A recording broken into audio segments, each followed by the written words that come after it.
Thank you very much, Bernard, for your comments.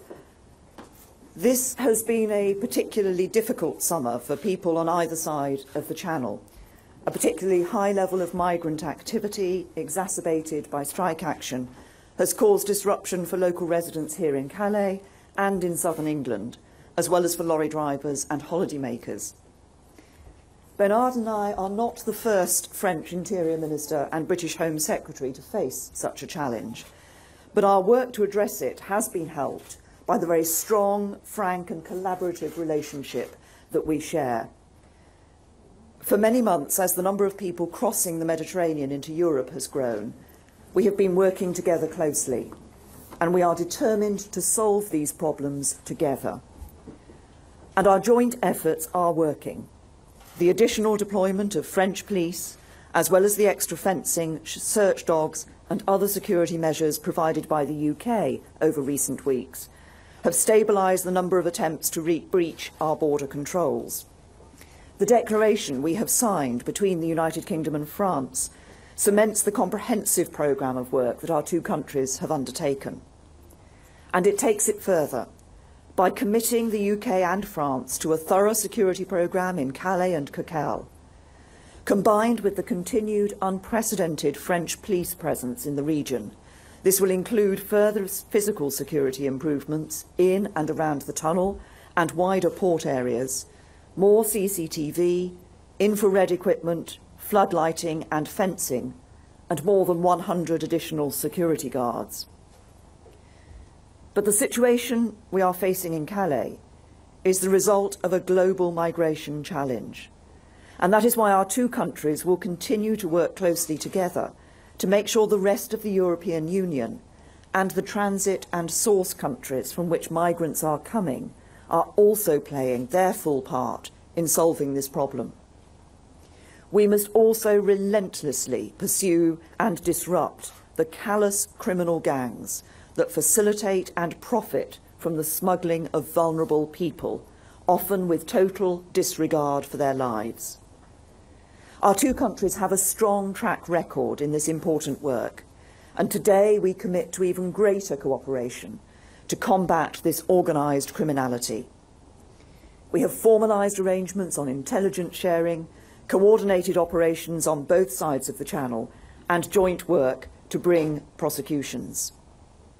We've agreed that both countries will appoint gold commanders to direct the law enforcement response against these criminal gangs, create single liaison points for intelligence sharing, and, crucially, establish a joint command and control centre in Calais, from which law enforcement staff from both countries will coordinate their operations. I welcome the French government's efforts to manage the migrant population in Calais, particularly in providing humanitarian relief and a fast-track process for asylum applications made locally. It is imperative that we protect the most vulnerable people. That's why we are today committing to put in place a joint programme to ensure that those would-be migrants in Calais who are especially vulnerable or who may be the victims of trafficking are quickly identified, removed briskly to a place of safety and offered advice and support. This includes assistance with any claim for asylum in France, or to enable them to secure access to existing support arrangements for victims of human trafficking. We will also take forward our joint work to return economic migrants to their home countries, and have agreed to immediately establish a joint project team in the Nord-Pas-de-Calais to maximise the number of returns, pooling our diplomatic and logistical expertise. Our two countries will always provide protection for those genuinely fleeing conflict or persecution. France is responsible for those wanting to claim asylum on its soil, and I welcome the greater access to the fast-track process for migrants claiming asylum in Calais announced today.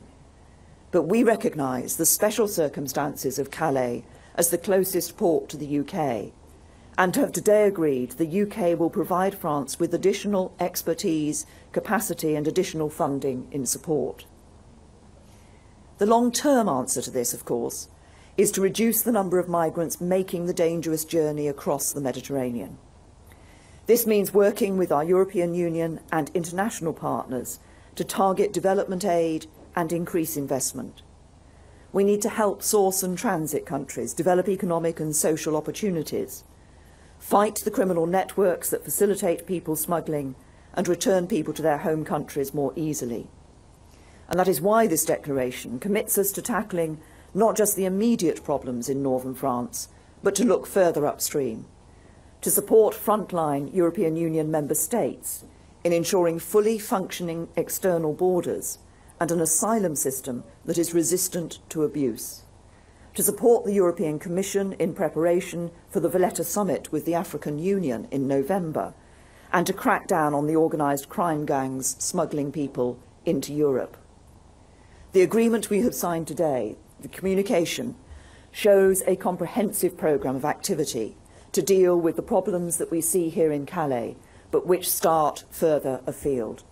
And I would simply like to end by saying, Bernard, to you, thank you for the strength that you have shown in relation to this issue and for the excellent cooperation that we have developed between France and the UK, cooperation which has been reinforced by our communication today, and cooperation which I know all those working on both sides of the Channel to deal with this issue will take forward comprehensively and with, I am sure, great effect. Thank you.